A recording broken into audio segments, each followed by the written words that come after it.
Hi guys, welcome to our channel. Sajjala Sajjala గారిని మరొకసారి జగన్మోహన్ రెడ్డి గారు అక్కున చేర్చుకున్నారని చెప్పుకోవచ్చు. అంటే అంతకుముందు ఆయన పైన కొన్ని ఆరోపణలు అయితే వచ్చాయి. అసలు వైసీపీ అధికారం కోల్పోవడానికి కారణమే సజ్జల గారు అని చెప్పేసి కూడా చాలామంది విమర్శించేశారు. ఇప్పుడు మళ్ళీ సజ్జల గారికి ఒక కీలకమైన బాధ్యతలు అయితే జగన్మోహన్ రెడ్డి గారు అప్పగించడం చూస్తున్నాం. మరి ఇది ఎటువంటి పరిణామాలకు అంటే ఎటువంటి పరిణామాలు తీసుకునే ఛాన్స్ ఉంది, మళ్ళీ వైసీపీ గాడినప్పుడు అవకాశం కనిపిస్తుందా లేదా? ఇప్పుడు ఇదే అంశం మీద డిస్కస్ చేయడానికి ప్రజెంట్ మనతో పాటు జగదేవ్ గారు సీనియర్ జర్నలిస్ట్ ఉన్నారు. వారితో ఒకసారి మాట్లాడి తెలుసుకుందాం. సార్ నమస్కారం. సార్ నమస్తే సార్, సజ్జల గారికి వైసీపీ రాష్ట్ర కోఆర్డినేటర్గా నియమించడం మనం చూస్తూ ఉన్నాం సార్. సో అంతకుముందు చాలా రూమర్స్ స్ప్రెడ్ అయ్యాయి. సజ్జల గారిని జగన్మోహన్ రెడ్డి గారు దూరం పెట్టేశారు. ఎందుకు అని అంటే వైసీపీ ఓడమి కారణమే సజ్జల గారు అని చెప్పేసి కొన్ని ఆరోపణలు ప్రచారంలో ఉండడం మనం చూస్తాం. మళ్ళీ ఇప్పుడు కోఆర్డినేటర్గా చేయడం వెనుకున్న వ్యూహం ఏంటి? మరి ఇప్పుడు వైసీపీ పార్టీ ఎటువంటి పరిణామాలు దీనివల్ల ఎదుర్కొనే ఛాన్సెస్ ఉంది? మళ్ళీ గాడినప్పుడు అవకాశం ఉందా లేదా? ఏం జరగచ్చు సార్, మీరేం చెప్తారు? సజ్జల గారికి మీరు అన్నట్టు మళ్ళీ స్టేట్ కోఆర్డినేటర్ బాధ్యతలు ఇచ్చారు. ఈ అప్పగించినప్పుడు ఎటువైపు దారి తీస్తుంది అనేది సందేహం. మీరు అన్నట్టు ఆ వార్తలు అయితే బాగా వినిపించాయి. సజ్జల గారికే పెద్దపీట వేశారు. సకల శాఖ మంత్రి అన్నోన్ ఆల్ దాన్ని ఏమంటారు క్యాబినెట్స్ అన్నట్టుగా ఒక ట్రోల్స్ అయితే జరిగేవి. అది చాలదన్నట్టు వాళ్ళ అబ్బాయి భార్గవరెడ్డి గారికి కూడా సోషల్ మీడియాలో ఇన్ఛార్జిగా చేయడము, ఆయన అన్నీ చూసుకున్నారని, ఐపాక్ టీంను కూడా ఆయన కనుసన్నల్లో నడిచేదని, ఆయన ఇష్టం వచ్చినట్టు పోస్టులు పెట్టేవారని కూడా ఒక వార్తలు ఉన్నాయి. ఇవన్నీ జరిగిన తర్వాత కూటమి గవర్నమెంట్ ఫామ్ అయింది. ఫామ్ అయిన తర్వాత ఎందుకో సడన్గా ఒక్కసారి విజయసాయిరెడ్డి గారి మీద ఒక దేవాదాయ శాఖ అసిస్టెంట్ కమిషనర్, డిప్యూటీ కమిషనర్ ఆవిడ పేరు మర్చిపోయాను, ఆవిడదో ఇష్యూ రావడం, వాళ్ళిద్దరికీ ఏదో సంబంధం ఉంది, వాళ్ళ బిడ్డ ఎవరు, ఇట్లా రకరకాలుగా కూడా జరిగాయి కదా. సో ఆవిడ కొంచెం వైసీపీ ఫేవర్కి వాళ్ళకి భూములు, దేవాదాయ శాఖ భూములు అన్యాక్రాంతం చేశారని, షాప్స్ కూడా వాళ్ళకి టెండర్ లేకుండా ఇచ్చారని, దాంట్లో విజయసాయి గారి హస్తం ఉందని రకరకాల వార్తలు వస్తే దాన్ని వైసీపీలో ఏ ఒక్కరూ ఖండించలేదు. పైపెచ్చు అప్పుడు ట్రోల్స్ నడిచింది ఏంటంటే, ఒకసారికి 2 నెలల 3 నెలల కిందట మాట ట్రోల్స్ ఏమి నడిచిందంటే, విజయసాయిరెడ్డి గారు అంటే జగన్మోహన్ రెడ్డి గారు తర్వాత స్థానం ఎప్పుడు నెంబర్ 2లో ఉండే వ్యక్తి. ఆయన సొంత వ్యవహారాలు కానీ, రాజకీయ వ్యవహారాలు కానీ, కుటుంబ వ్యవహారాలు కానీ ప్రతిదీ కూడా చూసుకున్నది విజయసాయిరెడ్డి గారు. విజయసాయిరెడ్డి గారి పెత్తనాన్ని తట్టుకోలేకే ఎవరో వైసీపీకి చెందిన వాళ్ళు ఈ విధంగా ట్రోల్స్ చేస్తున్నారు, ఇది కూటమికి బాధ్యత కాదు అని కూడా కొన్ని వార్తలు చూసాం. సో అప్పుడు చూచాయిగా వినపడిన పేరు ఒక పెద్ద మనిషి పేరు, మనకి అందరికీ తెలిసిన పేరే అది, బట్ ఇప్పుడు నేను చెప్పడం అనవసరం.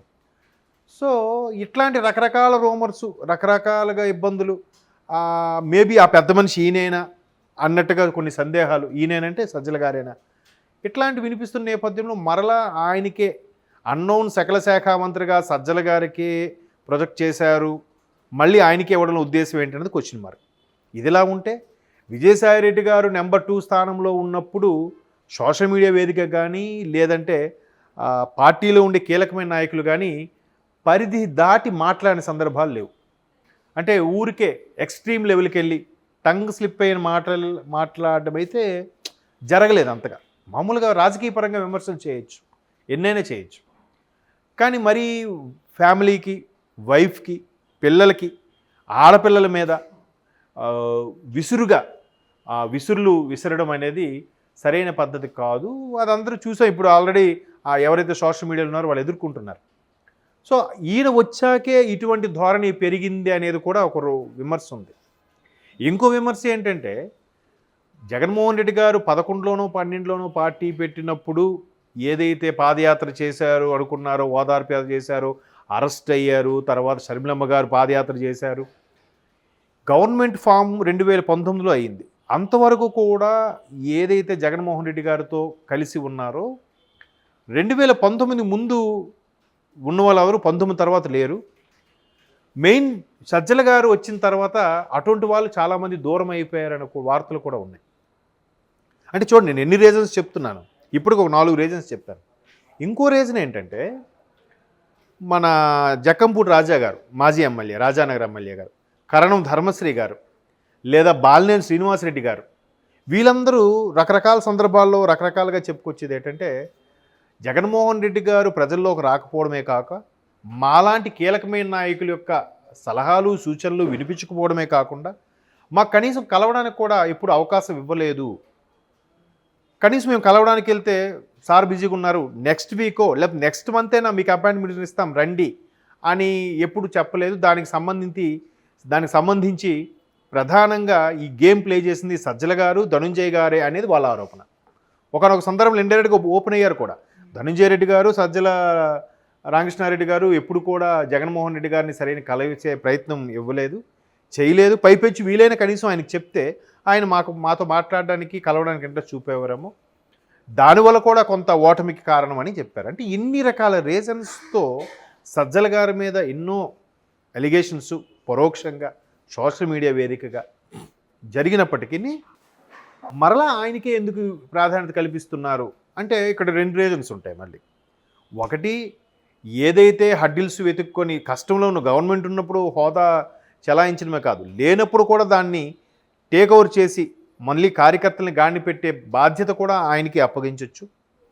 లేదంటే సజ్జల భార్గవరెడ్డి గారి రూపంలోనో, లేదా సజ్జల రామకృష్ణారెడ్డి సూచనల ద్వారానో, లేదంటే అందరి నాయకులకి ఎవరెవరైతే మాట్లాడమని విచ్చలవిడిగా మాట్లాడమని చెప్పారో వాళ్ళందరికీ ఇచ్చే సూచనల్లో ప్రధాన పాత్ర సజ్జల రామకృష్ణారెడ్డి గారు కాబట్టి రేపొద్దున కేసులు అలిగేషన్స్ అయితే ఈయనే ఆ కీలకమైన పాత్రలో ఉంటే తను సేఫ్ జోన్లో ఉన్నట్టుగా చేసి ఉండొచ్చు అని నా అభిప్రాయం. ఇప్పుడు మళ్ళీ కేసులు నడుస్తున్నాయి. ఇప్పుడు ఆల్రెడీ నిన్న మొన్న కాదు, లాస్ట్ వీక్ ఎప్పుడో లోకేష్ గారు స్టేట్మెంట్ ఇచ్చారు. రెడ్ బుక్ అంశం ఊరికే ప్రస్తావిస్తున్నారు కూడా చెప్తున్నా, ఆల్రెడీ చాప్టర్ 1 చాప్టర్ 2 అయింది, chapter 3 get ready to face అన్నట్టుగా ఉంది. సో ఇలాంటి ఇష్యూస్ కానీ జరిగేలాగా ఉంటే సజ్జల గారి ప్రోద్బలంతో వీళ్ళందరూ మాట్లాడారనే టాక్ కూడా ఉంది కదా. సో ఆ కేసులు ఇష్యూ అయినప్పుడు మీకు ఎవరు మాట్లాడమంటే అధిష్టానం మాట్లాడమంటే మాట్లాడాం. వైసీపీ కేంద్ర కార్యాలయం నుంచి వచ్చిన సూచనల ప్రకారం మాట్లాడాం.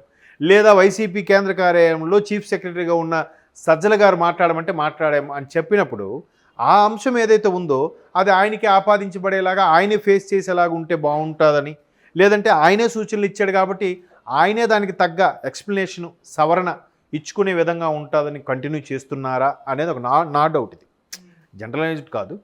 లేదంటే ఆ అంశాలన్నీ తెలిసి నలిగిపోయి ఉన్న వ్యక్తి కాబట్టి సజ్జల గారు, పైగా ఒకప్పుడు మీడియాలో చేసిన పర్సనే, జర్నలిస్ట్ మీడియా పర్సనే కాబట్టి ఆయన ఇలాంటివి కొంచెం చాకచక్యంగా ఎదుర్కోగలుగుతారనే ఉద్దేశంలో కూడా జగన్మోహన్ రెడ్డి గారు ఆయనకే కొనసాగించే అవకాశం ఇస్తే ఇచ్చుండొచ్చు. ఇంకొక రీజన్ కూడా ఉంది. నేను ఇప్పుడు 2 ఆప్షన్స్, ఒకటి గాడిని పెట్టొచ్చని, రెండవది అప్పుడు ఆ సీక్వెన్స్ అన్నీ ఏవైతే ఉన్నాయో వాటిని మళ్ళీ ఈ సీక్వెన్స్కి ఎదుర్కోవాలంటే ఆయనైతే సమాధానం చెప్పగలడు. మూడవది, సరైన నాయకులు లేరేమో కదా. ఇప్పుడు వైసీపీ ఒకటి, కూటమిలో వాళ్ళు ఎవరైతే అటాక్ చేసుకోవాలనుకుంటున్నారో వెళ్ళిపోవడం ఒకటి, కొంతమంది గోడ మీద పిల్లుల్లాగా ఉన్నారు, కొంతమంది మనకెందుకు లేని స్తబ్దుగా ఉన్నారు కదా, కొంతమంది అసలు బయటికే రావట్లేదు. సో ఇంకెవరున్నారు? రాష్ట్ర స్థాయి నాయకులుగా చలామణి అవ్వడానికి, ఆ ఛార్జ్ తీసుకొని భరించడానికి, దేనికైనా సై అంటూ ప్రభుత్వానికి ఎదురెళ్ళడానికి ఎవరు సిద్ధంగా ఉంటారు? ఎవరున్నారు?